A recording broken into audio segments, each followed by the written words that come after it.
Halo, selamat malam Bapak Ibu sekalian. Inilah suara dari Tatang Surya dari dewaoption.com.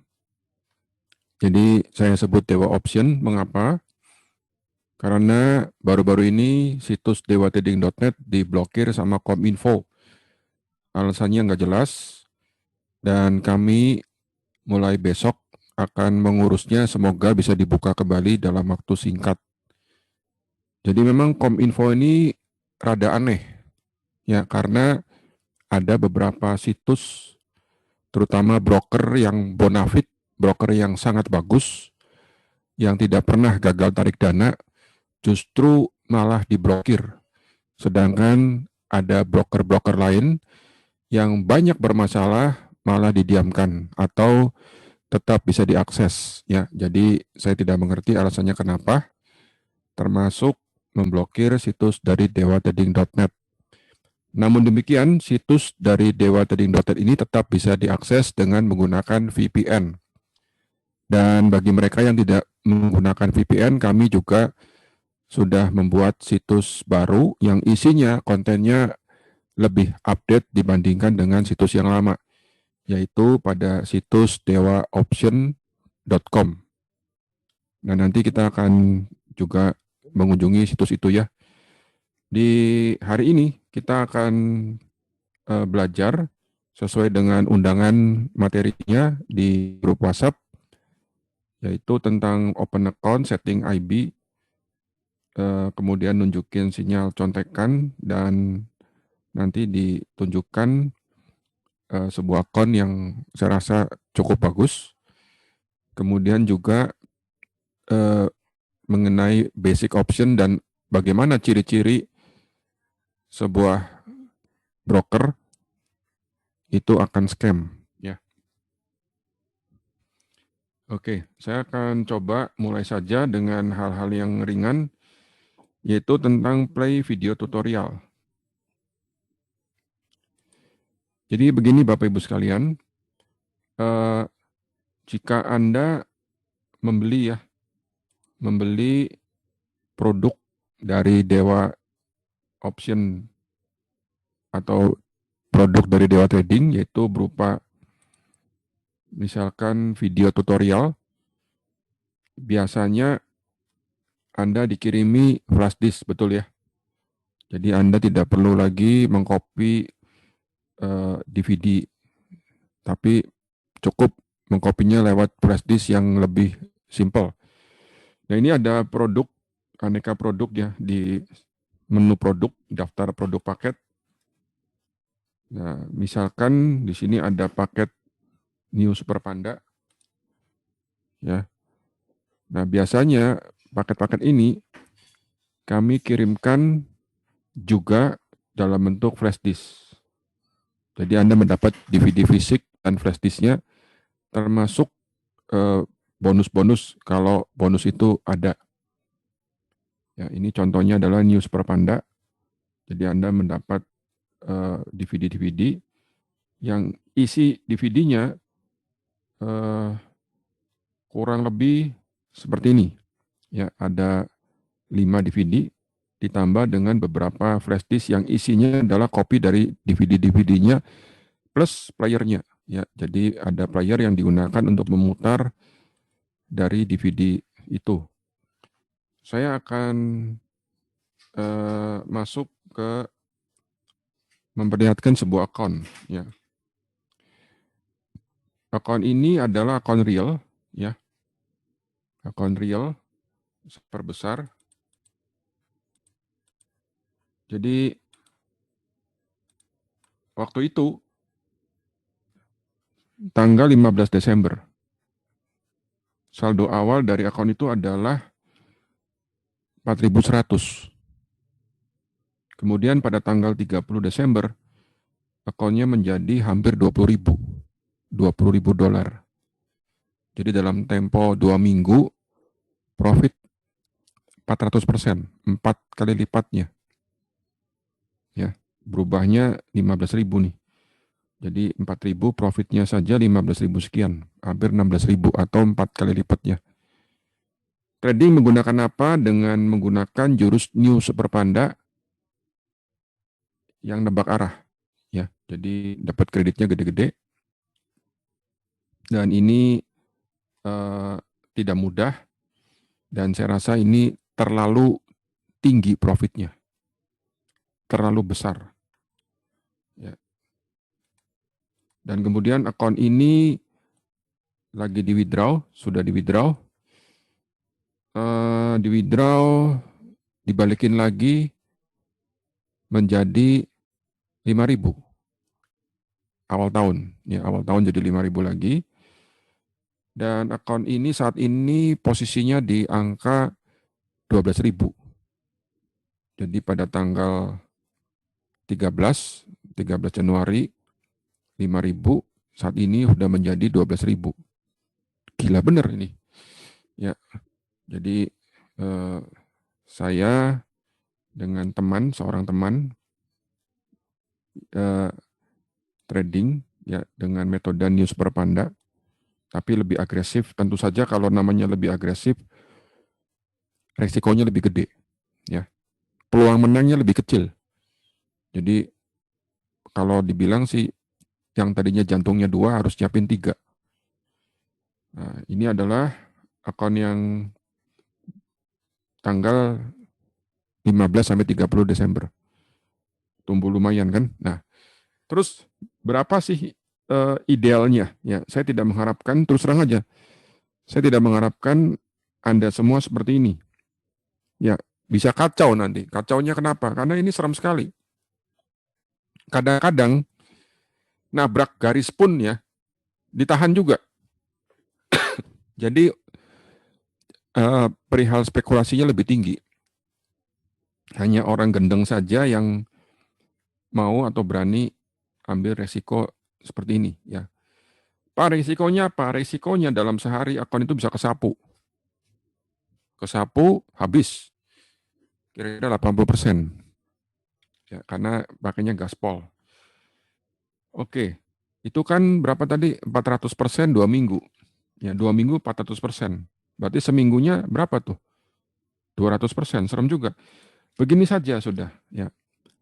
Misalkan ya, anggap saja kita rata-rata lah, kondisi normal. Yang pernah join contekan di Dewa Trading, nanti akan selalu mendapatkan contekan yang satu harinya, ya sinyalnya itu potensi profitnya biasanya minimal 10%. Jarang sekali saya memberikan sinyal yang profitnya kurang dari 10% per trade. Ya, jadi kebanyakan itu 10% per trade. Tradingnya itu adalah sekitar 6 jam, ya kurang lebih 6 jam. Jadi satu harinya kira-kira 10%, satu minggu banyak ya, banyak di hari-hari biasa kami memberikan sinyal 3 kali, seminggunya 3 kali, Senin, Rabu, Jumat.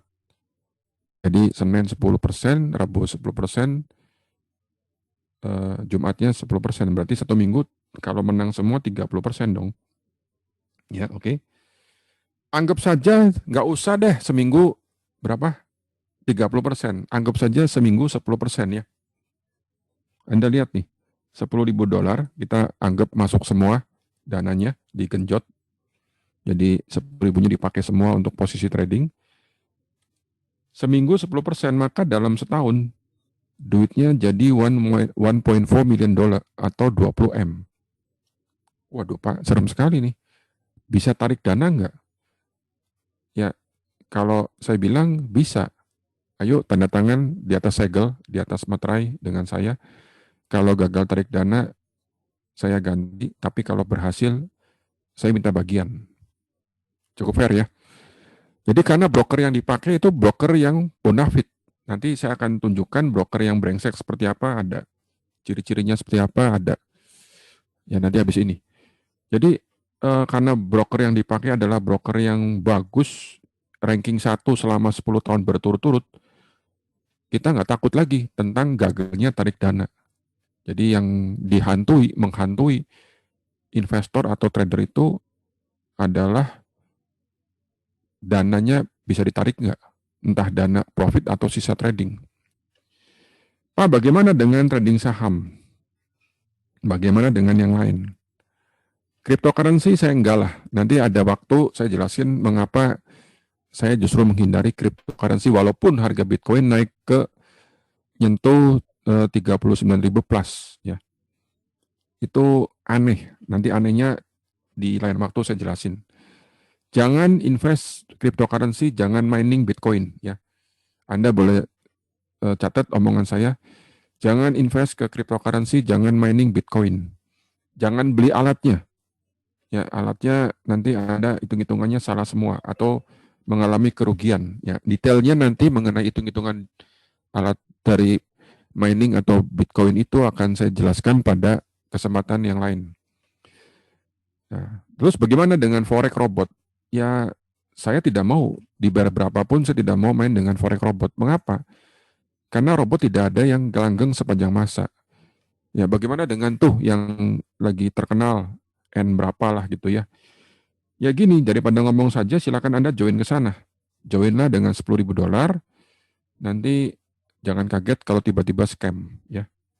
Saya nggak mau. Satu, takut scam, brokernya yang dipakai bukan broker bonafit. Yang kedua,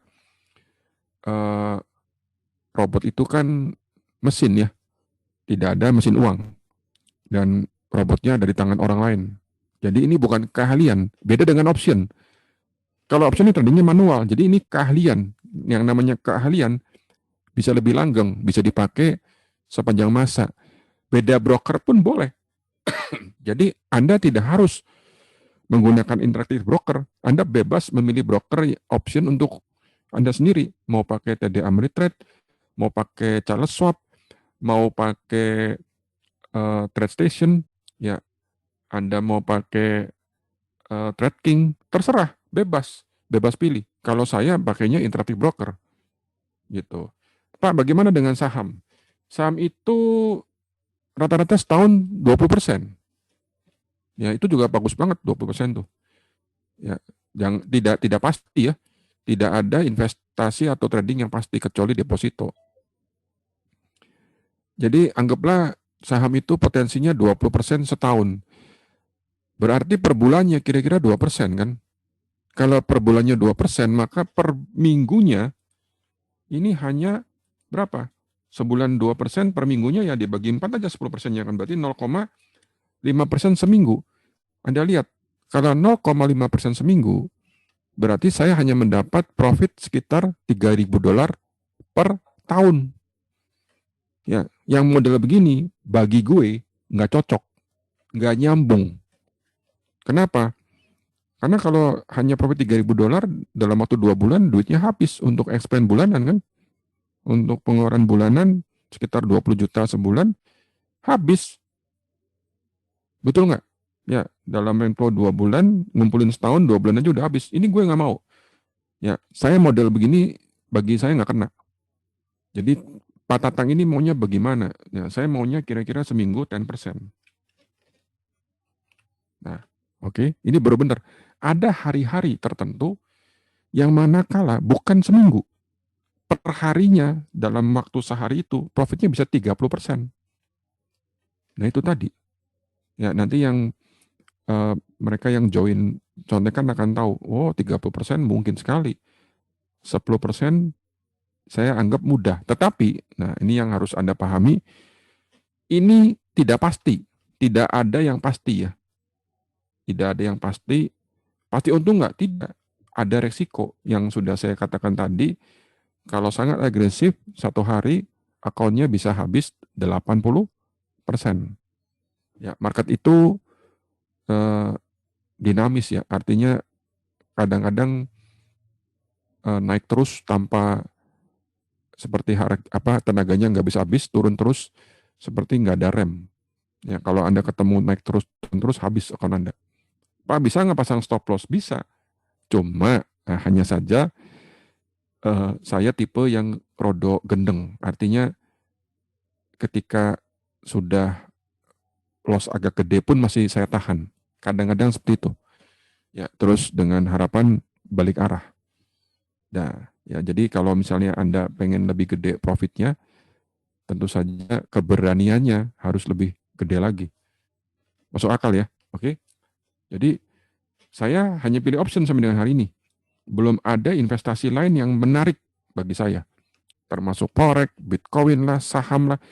Kenapa? Begini Bapak Ibu sekalian. Kita nggak usah ngomong jauh-jauh 10.000 lah. Taruh goceng. Goceng dolar ya. Nah, goceng dolar nih, dalam waktu setengah tahun sudah jadi 50.000. Nah, ini kan fantastis. Oke, ya. Jadi bersabarlah setengah tahun misalnya. Terus bulan yang ketujuh ya start trading dengan 25.000. Bulan yang ketujuh nih. Jadi di withdraw 25.000-nya, kemudian 25.000-nya di tradingan lagi, ya masukin lagi 25.000. Anda lihat bulan ke-6 25.000-nya sudah jadi 250.000. Ya, dalam setahun berarti sudah profit sekitar 300 ribuan karena sempat withdraw kan. Kalau model begini nih digulung-gulung ya dalam waktu setahun saja itu ceritanya udah beda. Karena kan masa pandemi ya banyak orang yang bingung mau usaha apa. Jangan dikira usaha kuliner online gampang. Saya ikutan grupnya nih ya jadi ada grup yang saya ikutin karena teman saya join di situ saya ikut mantau lah. Oh, serem isinya. Ini baru ada bunyi 2 kali hari ini. Terus hari ini ngejong. Bayangkan kuliner online banyak yang ngejong. Banyak yang ngejong. Artinya nggak dapat omset sama sekali di hari itu. Nah kalau kuliner ini kan ya maaf kata, kalau makanan siap saji kan nantinya basi. Ya 2 hari 3 hari nggak laku basi, buang, rugi. Ya kan serem loh. Oke, berani Anda buka toko sekarang. Orang toko banyak yang sepi. Ya, jadi misalkan ingin berspekulasi, ya berspekulasilah di tempat yang tepat, di tempat yang benar. Setuju ya? Di tempat yang manakala ketika profit bisa diambil. Kita bukan cuma ngomong ruginya. Ya, ketika menang, ketika profit harus bisa diambil. Ya, setuju ya? Oke, jadi inilah sekilas info tentang potensi dari option ya.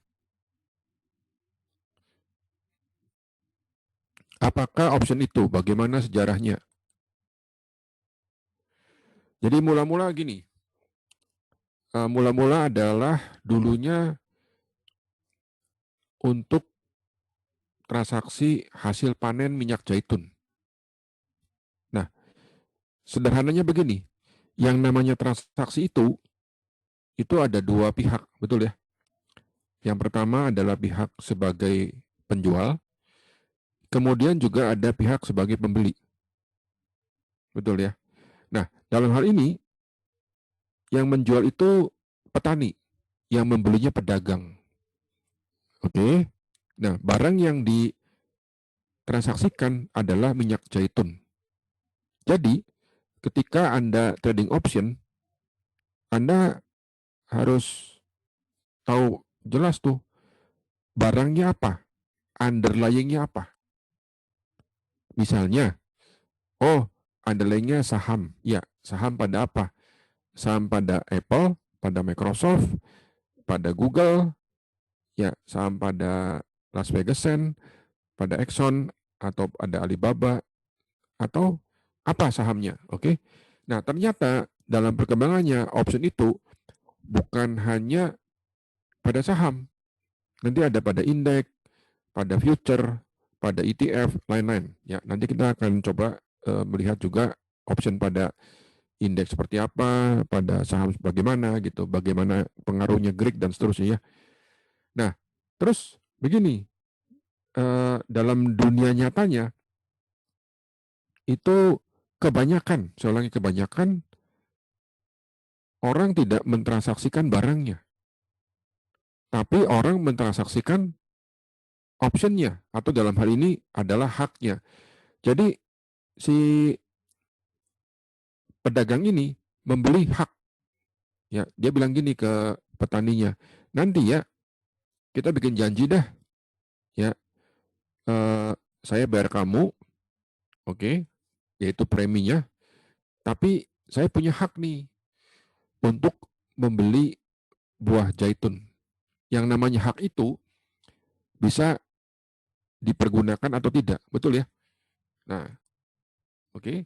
Nah, kemudian pada saat panen tiba, jika panennya jelek nih, kualitasnya jelek, kualitas zaitunnya jelek, dan harga zaitunnya turun, maka si pedagang itu tidak jadi menggunakan haknya, yaitu hak untuk membeli zaitun. Nah, otomatis si pedagang nantinya akan mengalami kerugian sebesar berapa? Sebesar premi yang dia pernah bayar. Ya, jadi dalam bahasa mudahnya adalah down payment lah. Ya, down paymentnya itu hilang, hangus, gitu ya, karena dia tidak menggunakan haknya. Karena kalau misalnya dia menggunakan haknya, harga zaitunnya jatuh, ya, karena si pedagang itu harus membeli di harga yang disepakati, yaitu di harga strike. Buat apa dia membeli di harga Rp300, sedangkan harga zaitunnya Rp100? Mendingan dia nggak usah menggunakan haknya, betul ya. Jadi pedagang itu tidak akan melakukan exercise.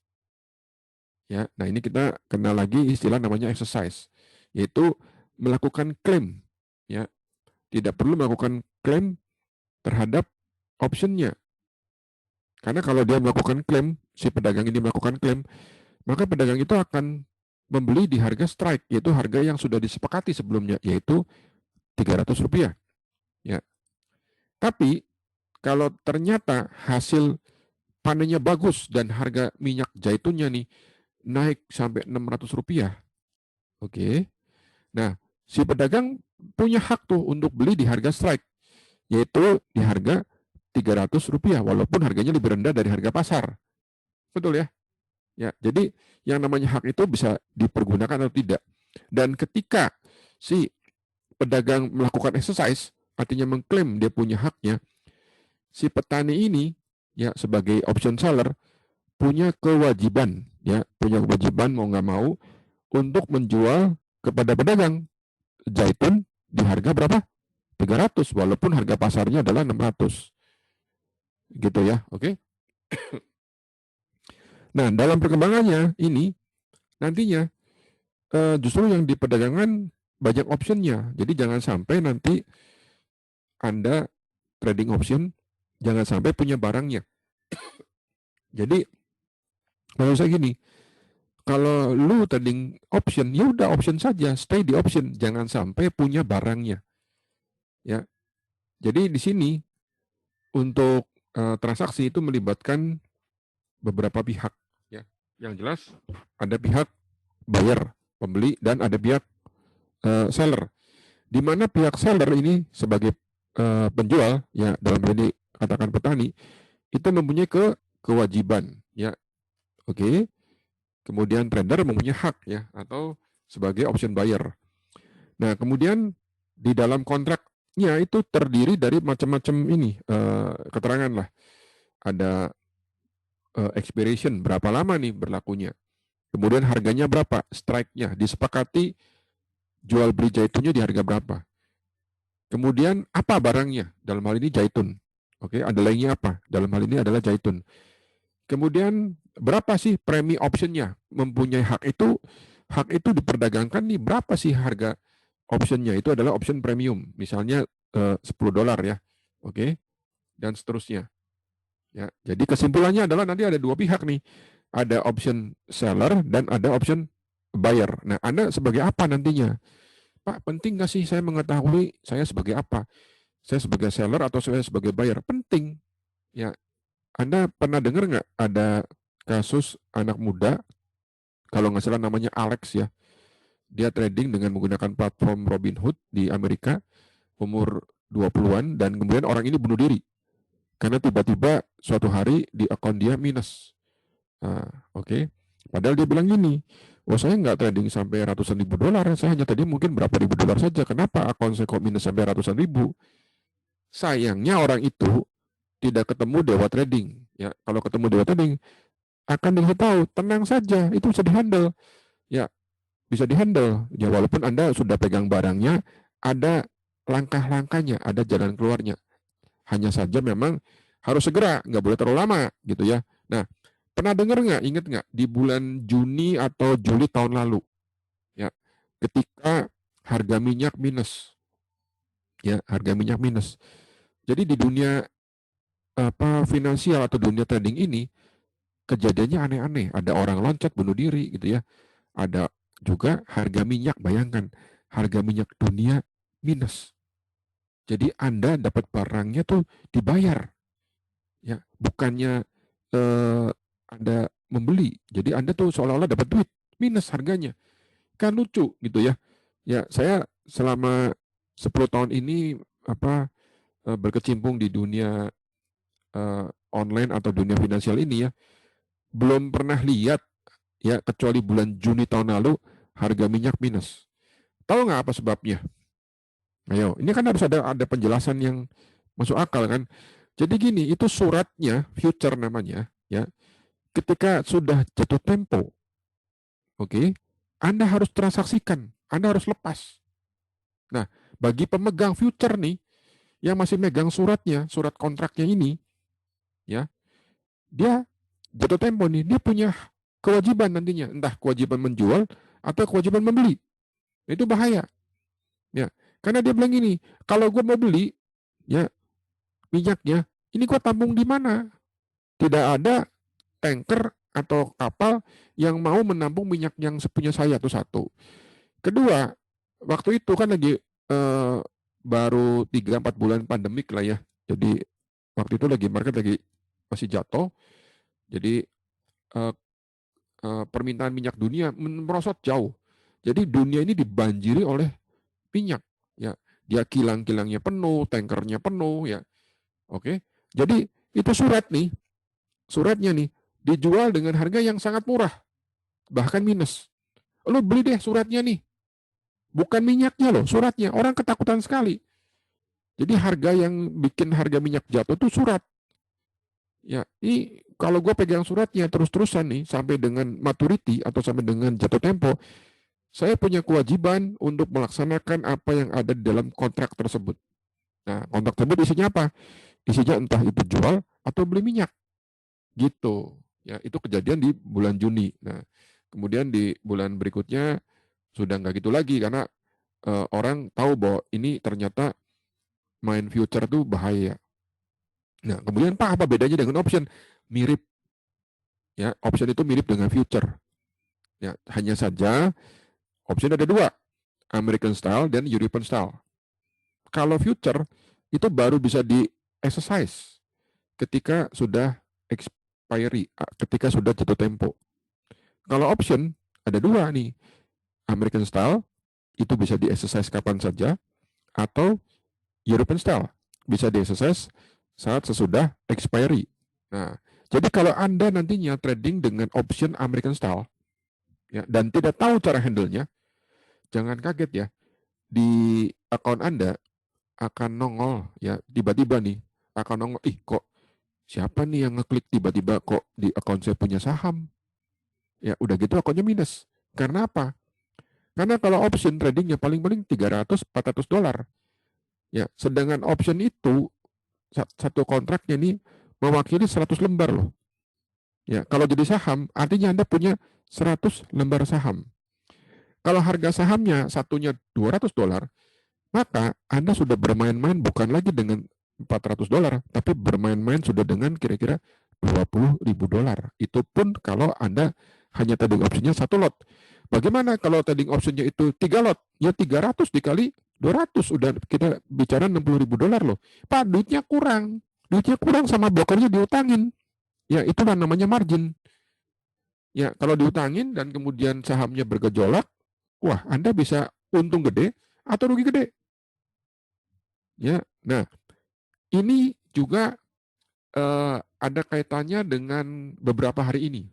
Ya, pernah dengar nggak itu saham GameStop, simbolnya GME, kemudian Nokia, simbolnya NOK, kemudian ada lagi BlackBerry, kemudian ada lagi AMC. Ya, dalam waktu seminggu sahamnya ya terutama GME ini naik lebih dari 400%. Nah, gila kan? Pak, kok bisa ya? Nah, ternyata itu ada option yang eh, berpengaruh di dalamnya. Jadi orang-orang ini retailer yang kecil-kecil, trader kecil-kecil lah ya, bukan institusi atau buat raksasa, dia trading option.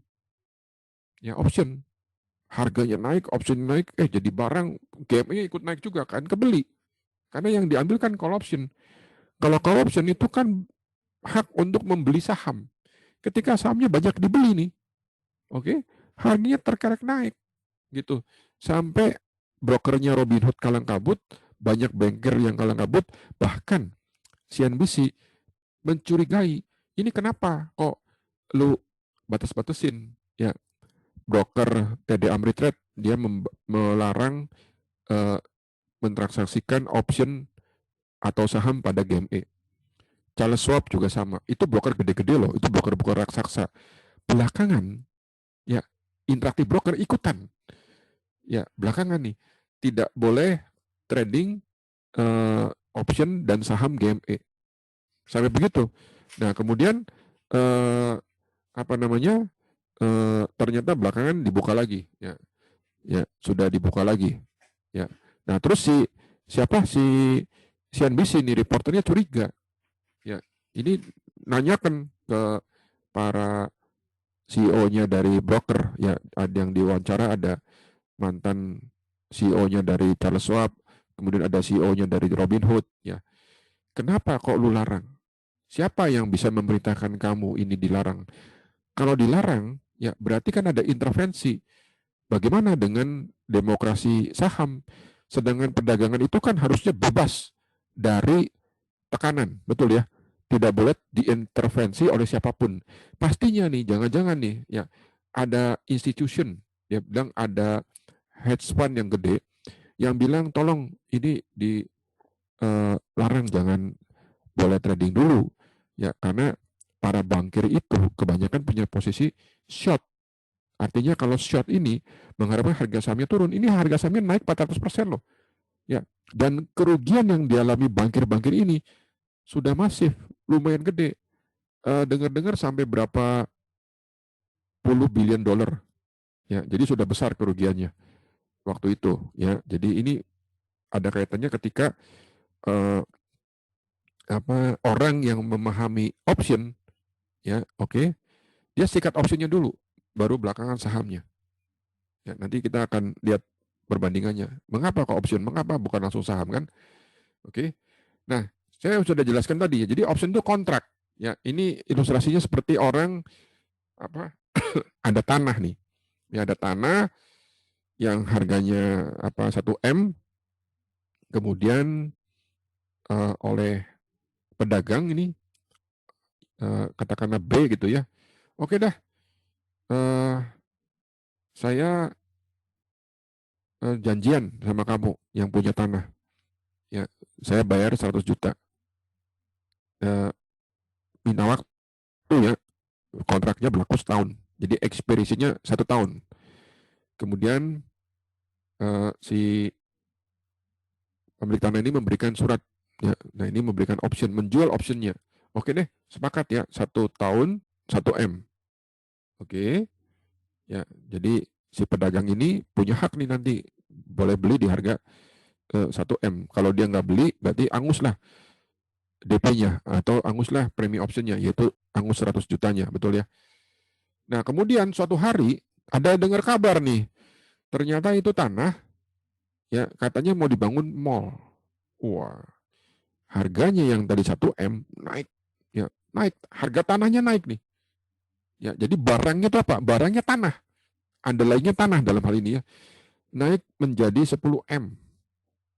Oke, ya.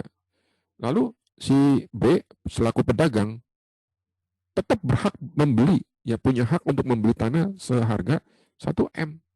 Dan pemilik tanah wajib jual ya ke pedagang dengan harga tanah yang sudah disepakati yaitu 1 M. Oke, Pak, kalau petaninya atau penjual tanahnya ini nggak mau gimana Pak? Ya itu bukan mekanisme pasar, itu urusannya polisi. Kita kan bicara nantinya di electronic trading. Jadi pastinya punya apa si penjual tetap punya kewajiban dan itu bisa dieksekusi. Oke. Nah, lanjut. Nah, suatu hari jika kemudian dengar kabar tanahnya mau dibikin tempat pembuangan sampah, yang mana harga tanahnya jadi 1 M turun menjadi 300 juta, oke, tentu saja pedagang nggak mau exercise, nggak mau memakai dia punya kontraknya, betul ya? Kalau dia klaim dia punya kontrak, maka dia beli 1 M. Ngapain gue beli 1 M? Mendingan gue hilang 100 juta. Karena harga tanahnya ini jadi tempat pembuangan sampah, harganya sudah jatuh jadi 300 juta gitu loh. Ya. Jadi premi option itu yang tadinya harga 100 juta bisa bernilai 0. Nah, ini adalah apa namanya prinsip dari credit spread. Nah, sekarang saya mau tanya kepada Anda sebelum saya lanjut ya. Kalau misalnya ya si pedagang ini tidak melakukan exercise, oke, yang untung siapa? Saya ingin tanya. Yang untung pemilik tanah, betul nggak? Karena pemilik tanah sudah terima DP 100 juta, betul? Nah, jadi 75% ini option kebanyakan expiry worthless. Artinya option itu tidak kena exercise. Ya. Nah, kalau misalnya option itu bernilai 0, oke, yang tadinya ada nilai kemudian nilainya jadi 0 karena tidak ada yang mengklaim nih. Saya ingin tanya, yang untung siapa? Yang untung adalah option seller, penjual option, betul ya? Nah, strategi NSP atau News Perpanda ini adalah strategi option seller. Ya, nanti detailnya ketika Anda belajar option. Kemudian option modern. Nah, setelah berkembang ini option ini makin banyak ya underlying-nya. Jadi ada option pada saham, option pada bond, option pada komoditi, option pada indeks, currency future, interest rate dan lain-lain. Ya, jadi ada underlying-nya. Dan sebelum saya lanjutkan, saya begini. Saya ingin bahas dulu asuransi. Jadi saya pernah dengar dari pihak asuransi ya ketika ditawarkan nih, jadi dari agennya lah. Nanti ada unit link nih, oke? Ketika harga saham Amerikanya naik, wah ikut naik tuh. Jadi investasinya eh, apa bertumbuh. Jadi bapak ini bukan cuma dapat proteksi, dapat juga investasi. Wah, dengernya enak ya. Oke. Tapi kan market jatuh di bulan Maret ya, bulan April, Mei, sampai Juni, Juli itu masih jatuh.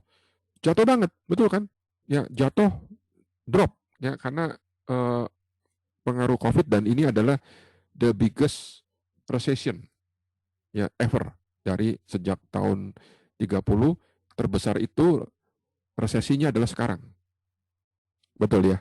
Oke. Ya, jadi waktu itu market lagi pada jatuh. Akibatnya tahu nggak apa? Unit link asuransinya punya saya, nilainya juga jatuh. Jatuh banget. Pak, ini Bapak harus tambah lagi, Pak. Bayar lagi. Karena kalau misalnya Bapak istilahnya terlambat bayar dan ingin menggunakan nilai tunainya tuh udah merosot tergerus karena akibat dari jatuhnya saham Amerika tadi. Oke, ya. Terus saham Amerika sekarang ini, bursa saham Amerika kan mencapai all time high. Ya, tertinggi sepanjang sejarah, kembali naik kan. Ya, indeks Dow Jones, S&P, ya Nasdaq, saham Apple, banyak saham-saham yang sudah kembali asal ya sebelum seperti Covid ya. Jadi saham-saham naik terus. Oke. Nah, terus saya tanya lagi nih ke agennya, unit link saya gimana nasibnya? Ya, dulu waktu bursa jeblok, unit linknya hancur. Begitu naik, mestinya kan naik-naik berkali-kali lipat ya gitu ya. Oh enggak Pak, tetap di bawah. Lu, maksudnya tetap jatuh? Iya jatuh. Lu, inilah yang saya tanya ke beliau tidak jelas. Kenapa tidak jelasnya? Tahu nggak kenapa? Lu punya unit link ini, underlying-nya apa? Ya, menggunakan patokan apa? Kalau patokannya harga minyak pernah jatuh sampai $10. Oke, ya pernah jatuh sampai $15. Sekarang kan udah 50. Ya, sudah naik 300% daripada yang paling rendahnya. Ya. Kalau patokan lu adalah harga indeks S&P, indeks S&P-nya sudah mencapai all time high. Patokan lu adalah indeks Dow Jones-nya juga all time high, Nasdaq juga all time high. Ya, sudah kembali asal dan bahkan melebihi tertinggi sepanjang sejarah, melebihi dari zaman sebelum Covid. Kenapa gue punya unit link kok nilainya tetap jatuh? Yang nggak tahu penghitungannya gimana. Nah, inilah kurang transparansinya asuransi. Ya, jadi kalau nantinya ada apa punya unit link, tanya ini berdasarkan apa? Saya lagi mau tanya minggu depan nih. Masa kok jatuh terus, kan nggak mungkin dong. Oke, ya saya nggak sebut nama asuransinya apalah. Oke, lanjut ya. Jadi underlyingnya banyak dan pusat option di dunia yang salah satu paling gede adalah CBOE. Option itu ada di bursa Singapura, bursa Kospi Korea, Jepang, ya, bursa Shanghai juga ada. Tapi yang paling ramai adalah bursa Amerika. Dalam hal ini adalah di Chicago Board Option Exchange. Ya, jadi paling ramai itu. Nah, sekarang saya mau tanya kepada Anda. Ya, pernah nggak dengar orang mau beli atau mau jual antri? Antri karena yang minatnya dikit. Udah gitu harga selisihnya jual belinya bedanya jauh lagi. Oke, ya. Nah, saya mau tanya, lebih gampang mana menjual ya mobil Toyota Avanza ketimbang mobil Daewoo? Ya, dulu pernah ada merek mobil namanya mobil Daewoo. Oke, ya. Wah Pak, ya gampang jualan Avanza. Avanza mah di iklan bentar udah ada yang orang nelpon. Tapi kalau mobil Daewoo, ya Anda jual di Jakarta misalnya, belum tentu seminggu ada yang nelpon. Nah, dalam hal ini, mobil Daewoo itu tidak liquid. Ya, nanti kalau transaksi susah, lebih gampang mobil Toyota Avanza. Nah, salah satu alasan kenapa saya trading option di bursa Amerika, karena liquid, dengan mudah ditransaksikan. Lo mau barang ini, klik, dapat. Ya, tidak perlu tunggu lama. Kamu mau jual, mau lepas, bisa. Bahkan gini ya, detik-detik terakhir menjelang closing bell. Ya, saya bilang katakanlah 20 detik. Bayangkan loh, bukan menit. 20 detik menjelang closing bell. Pak, masih ada yang mau nggak? Ada. Ada yang mau. Ya, cuma nanti ikutin cara saya. Supaya Anda punya posisi tetap bisa eksekusi. Entah itu take profit atau cut loss. Betul ya? Ya, oke. Nah, lanjut.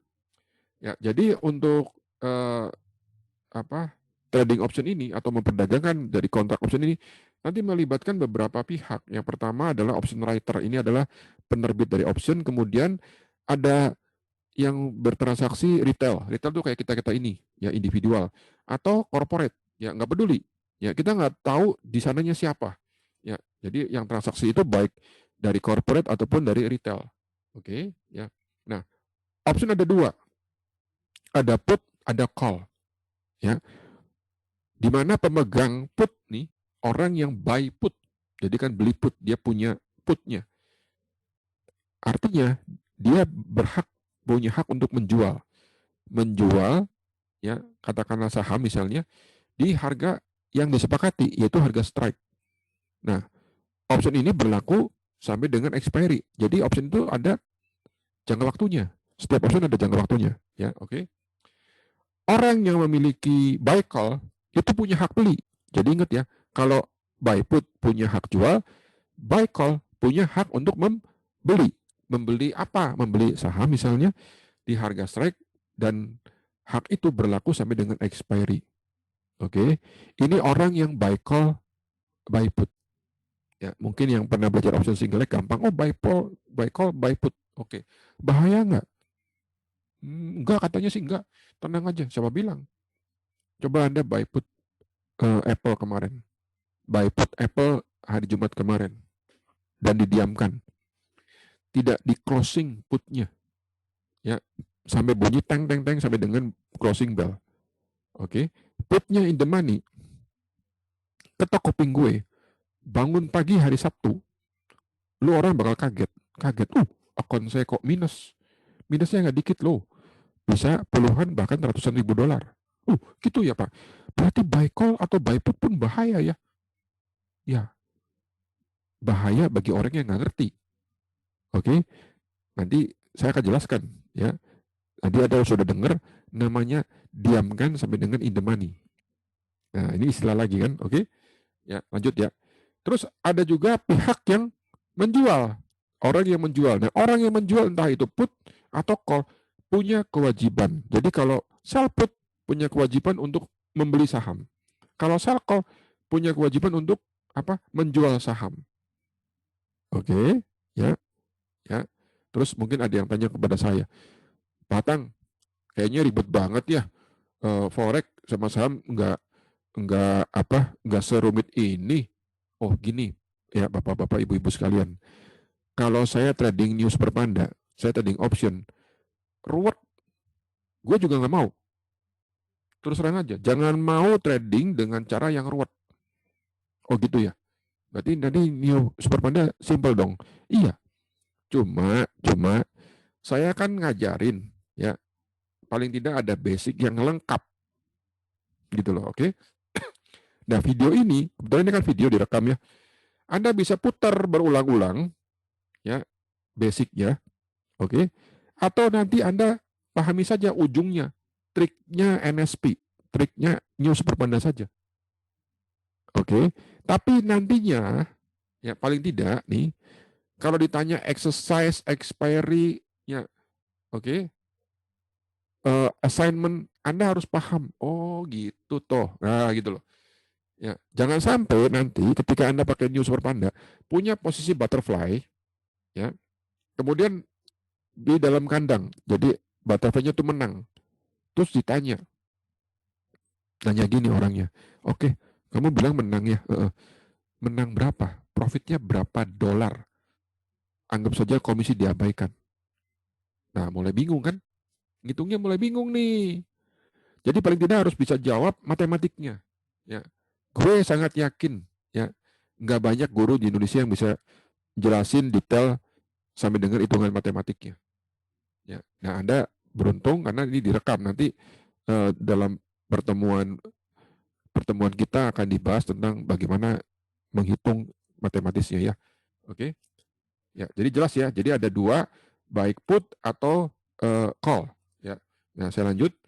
Nah, kemudian barangnya macam-macam. Nah, kebetulan di broker IB ini ya, broker kita yang saya pakai ini. Jadi broker ini bisa trading hampir semua instrumen. Baik saham, option, future option, forex, bond, CFD, ETF.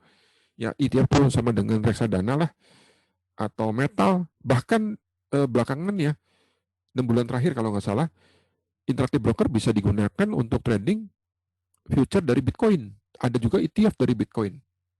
Jadi kalau mereka yang sakau pengen trading Bitcoin ya dan takut walletnya atau takut brokernya dihack, karena kan kita pernah dengar brokernya kena hack nih sehingga kita punya duit hilang.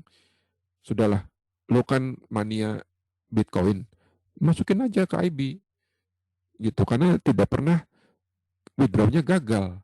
Sedangkan tempat lain mungkin kena hack. Ada banyak contoh ya orang yang walletnya dihack kemudian mengalami kerugian besar di Bitcoin. Ya lanjut ya. Oke, bursa. Nah di dunia ini ada lebih dari 200 bursa dunia. Ada New York, ada Nasdaq, ada Tokyo, ada Toronto ya. Walaupun yang terbesar itu bursa Amerika ya. Oke, Anda lihat ini ada Hong Kong, ada bursa Shanghai, ada bursa London dan seterusnya ya. Dan setiap bursa punya aturan masing-masing. Ya, ada bursa Frankfurt, ada bursa Australia. Tuh lihat tuh. Oke. Ini adalah market kapitalisasi dari bursa ya. Jadi paling gede itu adalah bursa Amerika. Anda lihat nih, yang merah ini bursa Amerika nih. Besar sekali ya. Oke. Pak, nomor tiganya siapa? Satu dua nih Amerika. Pak, satunya apa? New York. Ini bursa New York paling gede. Seluruh dunia paling gede itu bursa New York. Itu saat ini kurang lebih hampir 25% perdagangan finansial ya instrumen finansial di dunia ini di bursa New York. Jadi 25%-nya tuh di New York. Gede banget New York. Nomor dua adalah Nasdaq.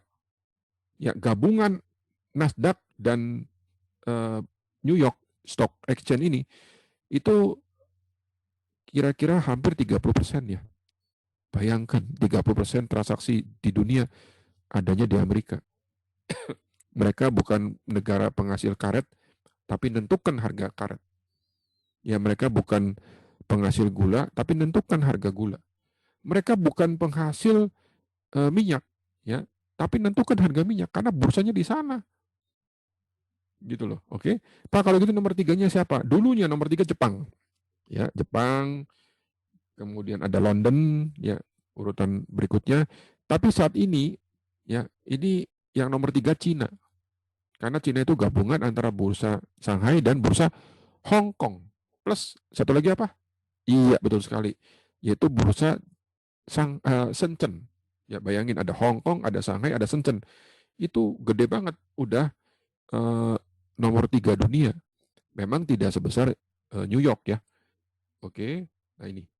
Ya. Anda lihat tuh, ini New York paling besar, kemudian kedua Nasdaq, ketiga ini Jepang. Ya, Jepang. Tapi Anda lihat nih, di sini nomor berikutnya nomor 4 dan seterusnya nih. Di sini ada bursa Shanghai, oke, 5%.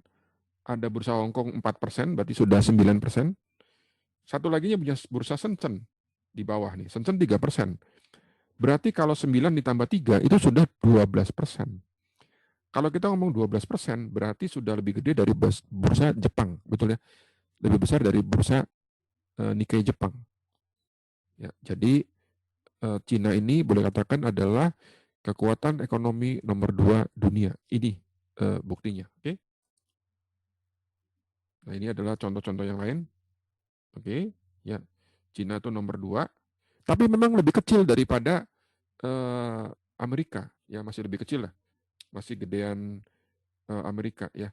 Jadi kalau Cina ditambah Hong Kong itu sekitar 11-12% lah saat ini ya. Oke. Nah, kemudian Indonesia gimana Pak Tatang? Ya, Indonesia menurut dari data yang saya ambil dari website ini adalah ranking 19 dunia. Ya.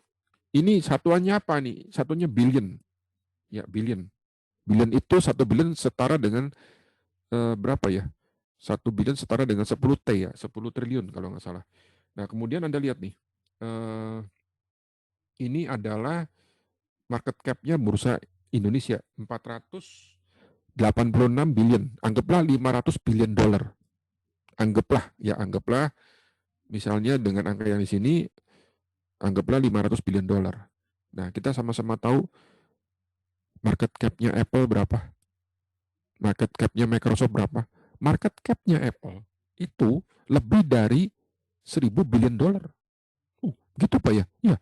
Berarti satu Apple, satu Microsoft, ya, itu lebih gede ketimbang seluruh perusahaan Indonesia yang go public digabungkan jadi satu masih kalah dengan Apple, dengan Microsoft.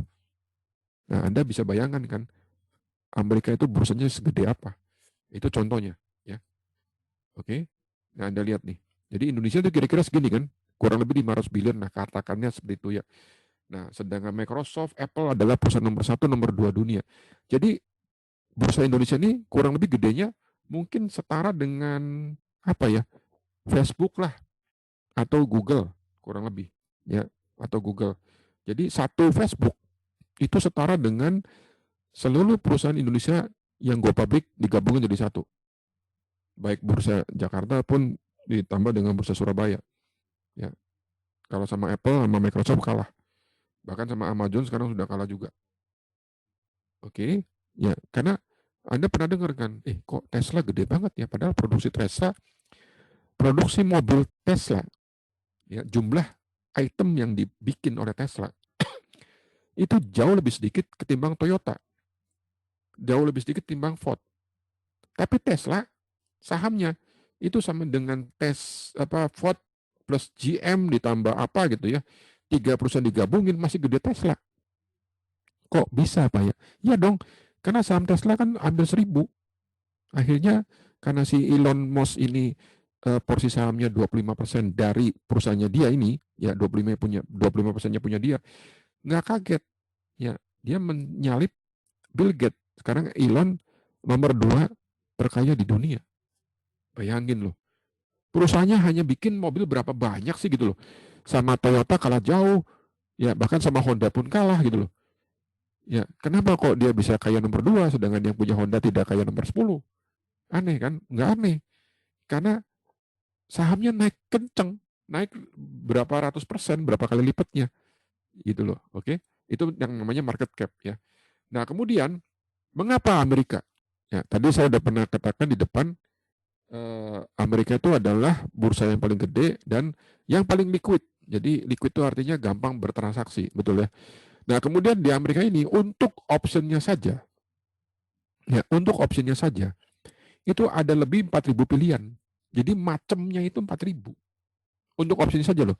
Kalau untuk saham, perusahaan yang go public di Amerika, kalau nggak salah, ya itu sekitar yang maksudnya gini, saham-saham atau perusahaan-perusahaan yang sahamnya di perdagangan di bursa Amerika, termasuk sampai nih semua ya itu ada sekitar 16.000 perusahaan, ya atau 16.000 macam saham. Di antara 16.000 ada 4.000 yang punya option, ya tidak semua option liquid, ya tapi pilihannya ada 4.000 macam. Ya, sedangkan di Indonesia, ya kita tahu lah jumlah pilihannya nggak banyak ya. Jadi yang suka lokal silakan di lokal. Tapi itulah pilihannya yang liquid setahu saya hanya berkisar di antara Kompas 100 ataupun LJ45 ya. Betul ya. Kalau LJ45 kan berarti 45 saham. Ya, Kompas 100 berarti 100 saham. Di Amerika itu ada puluhan ribu pilihannya. Ya, jadi tergantung Anda mau pilih mana terserah aja. Ya, kalau saya pilihnya Amerika. Oke. Ya, ini dia. Ini adalah market cap ya di mana Amerika ranking 1 ya sampai dengan hari ini. Oke, ini contohnya New York, Nasdaq, Shenzhen, Jepang, Shanghai, Hong Kong. Nah, kalau Shenzhen, Shanghai, Hong Kong digabung jadi satu, itu udah nomor 2 dunia. Oke, ya lanjut. Nah, ini adalah bursa utama ya. Bursa utama di Amerika ini ada 3. Yang pertama New York, ya NYCE. Kedua adalah Nasdaq. Ketiga adalah AMEX, ya. Ini bursa American Stock Exchange, ini yang terbesar di Amerika, 3 besar. Kemudian ada bursa yang lain, ya. Jadi ada bursa Chicago, bursa Boston, CME, bursa Miami, NASDAQ, Philadelphia, dan lain-lain. Oh banyak Pak ya, iya. Di Amerika ada puluhan kalau nggak salah. Bursanya banyak, asli. Ya, oke. Nah ini mengenai broker, ya. Mengenai broker. Broker itu, Anda lihat tuh, banyak brokernya ya. Jadi ada broker TD Ameritrade, ada Trade Monster. Ya, ini untuk broker option loh. Saya bukan ngomong broker saham ya. Jadi bayangkan ya, untuk broker optionnya saja pilihannya banyak. Untuk broker optionnya saja pilihannya banyak. Ada Interactive Broker, TD Ameritrade, Trade Station, Trade Monster, kemudian Charles Schwab, Option House, Trade King, dan lain-lain. Ya, Pak ini brokernya gede-gede nggak? Gede-gede banget. Ya, saya ulangi, bukan cuma gede, gede-gede banget. Belakang ada Testy Walk ya. Oke, ya. Nah, ini adalah service yang diberikan oleh brokernya. Ya, ini saya lewatin aja nggak gitu penting. Ya, oke. Nah, ada E-Trade juga bagus, Charles Schwab, Fidelity juga bagus. Anda boleh trading option pakai Fidelity, mau pakai E-Trade juga boleh, terserah, suka-suka saja. Ya, tapi tentu saja setiap broker punya platform masing-masing ya. Oke, ini contohnya tuh. Ya. Jadi Anda harus pahami ya tentang broker juga, jangan sembarangan pilih ya. Oke, ini contohnya.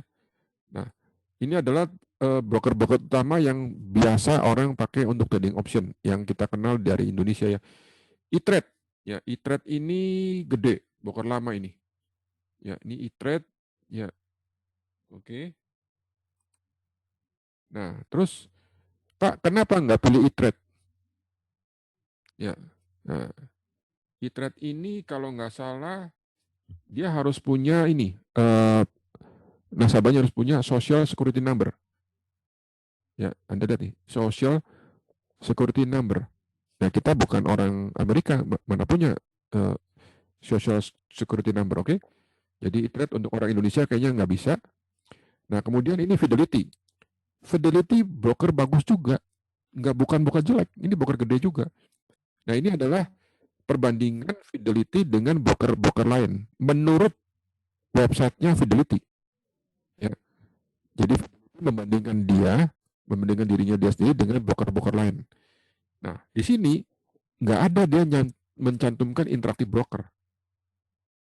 Kenapa? Tahu nggak? Anda lihat tuh, ya, dia tidak mencantumkan interaktif broker. Oke, dia mencantumkan TD Ameritrade, mencantumkan Charles Schwab dan E-Trade.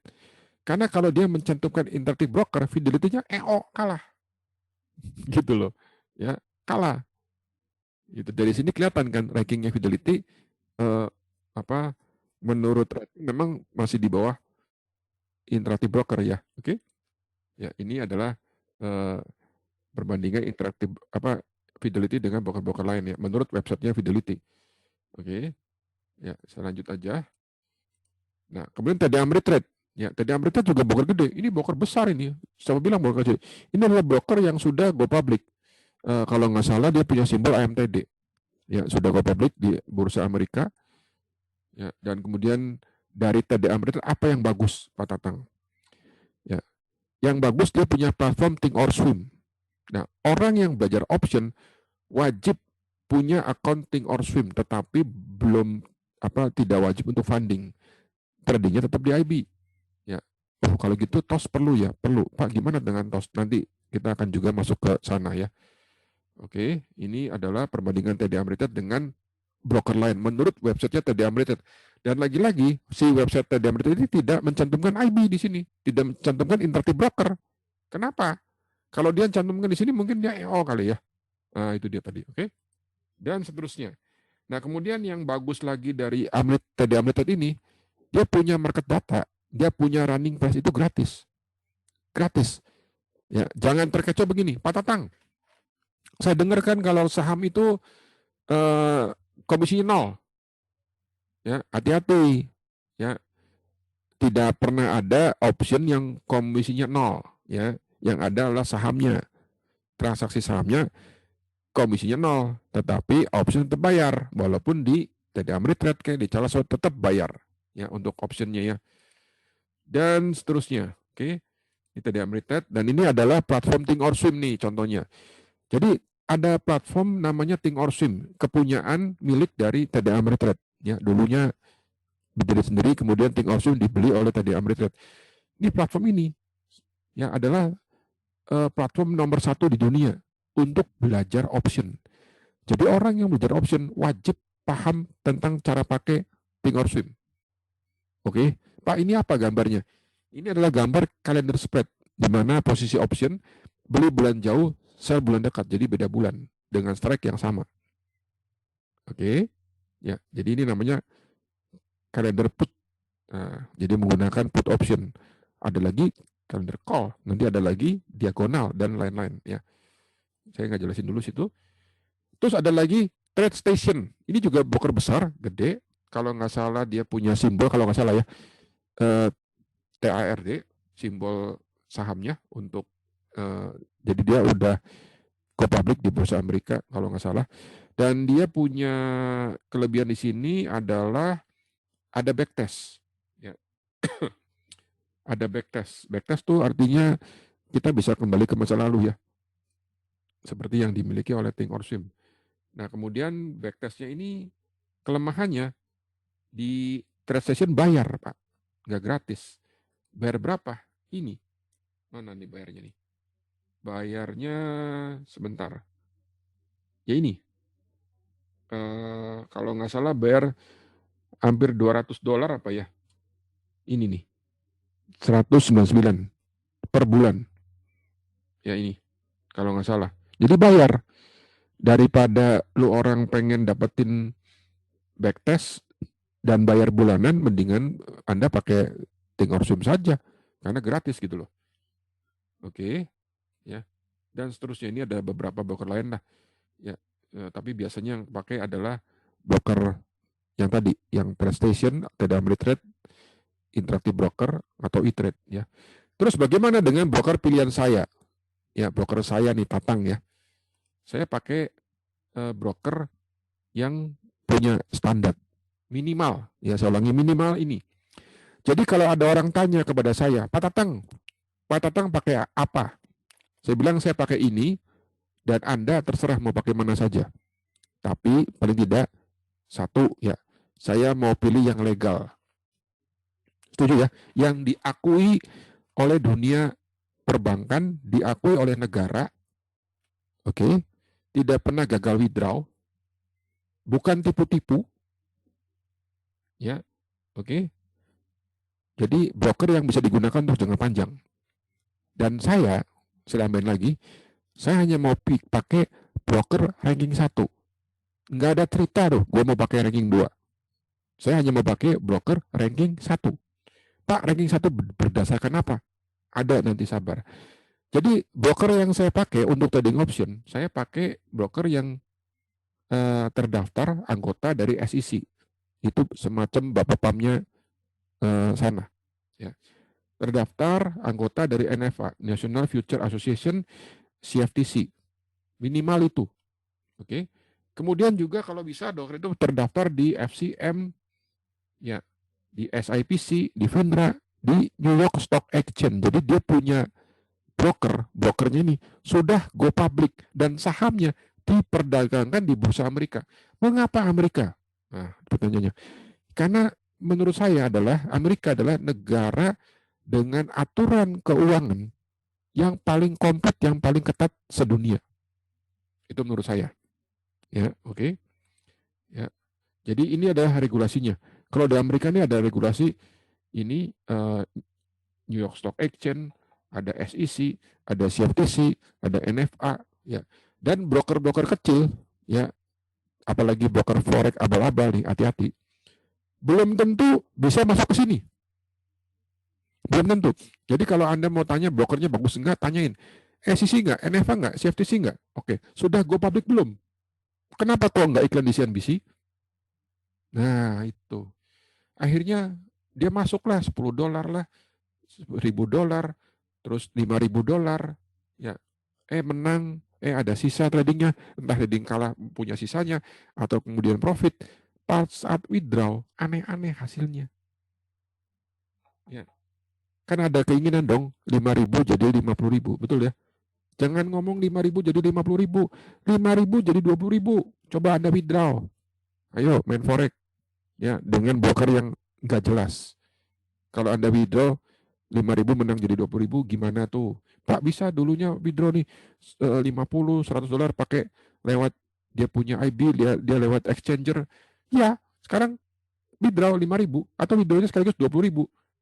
Mulai aneh-aneh. Akhirnya curhat di Facebook. Mulai kata-kata kasar keluar. Kurang ajar lah, bajingan lah gitu loh. Ya, ayo, betul kan? Ya, di IB, di Interactive Broker, belum pernah saya menemukan orang yang gagal tarik dana. Berapapun jumlahnya. Oke, itu satu. Kedua, berapa lama sih Pak Tatang kalau tarik dana? Pengalaman yang sudah-sudah paling lama. Paling lama ya, sehari. Paling lama sehari ya? Iya. Ini pengalaman saya. Gitu. Jadi hari ini withdraw, besok duitnya masuk. Enak bener ya. Dan tidak pernah ditanya. Wah, kalau gitu gua mau dong di IB. Entar dulu. Buka akun di IB nggak gampang. Ya, minggu lalu sudah pernah diajarin kan. Buka akun IB itu lebih ribet ketimbang broker forex atau yang lain. Banyak sekali halaman yang harus diisi. Betul ya? Dan harus approval. Udah gitu setting-settingan. Oh gitu ya. Jadi yang gampang apa di IB? Yang gampang withdraw. Buka akunnya susah, depositnya juga ribet. Oke, yang gampang apa? Yang gampang withdraw. Ketika withdraw, nggak pernah ditanya tuh kenapa lu withdraw. Tinggal klik, ya sebutkan nomor banknya yang benar, datanya diisi, ya oke. Jika semua benar, besok duitnya masuk ke rekening bank. Nah itu ya, paling lama 4 hari lah gitu loh. Karena mungkin aja ada orang yang tariknya dari bank cabang kan, mungkin adanya dia di cabang Sukabumi barangkali atau di cabang Serang. Tapi kalau di kota besar seperti Jakarta, pengalaman saya untuk withdraw 1 hari. Oke. Terus ada juga regulasi di Inggris, di United Kingdom atau di Jepang ya. Kalau saya patokannya diregulasi dengan menggunakan regulasi yang di Amerika. Nah, di Jepang, ada di Singapura, ada di Australia. Jadi setiap negara punya otoriti keuangan masing-masing. Ya, tanyakan jika Anda pakai broker mana, regulasinya mana, mana buktinya, sudah go public belum. Ya. Nah kemudian buat saya nih ya, terserah buat Anda apa. Kalau buat saya hanya mau pakai pilih broker yang brokernya apa? Iklan di CNBC. Ya, saya hanya mau pakai broker yang iklan di CNBC TV. Oke. Kalau broker itu tidak iklan di CNBC TV, buat saya, gue nggak mau pakai. Ya, karena saya trading option kan, betul nggak? Saya harus cari broker yang bonafit, gitu loh. Oke. Ya, apakah broker tersebut iklan di CNBC TV nggak? Di CNBC Amerika? Kalau nggak iklan, gue nggak mau. Ya, ini. Dan kemudian ini adalah rating menurut Baron. Ya, tuh. IB menurut Baron ini menduduki ranking 1. Ya. Dan ranking 1 selama 10 tahun berturut-turut. Nggak tanggung-tanggung. Ya, Testy Walk nomor 8. Pastinya saya nggak mau pakai Testy Walk. Anda lihat tuh. Nomor 8, ranking 8. Takut ada apa-apa, coy. Gitu loh. Ya, jadi saya hanya pakai, buat saya ya, ranking 1. Nggak ada cerita pakai ranking 2. Ya.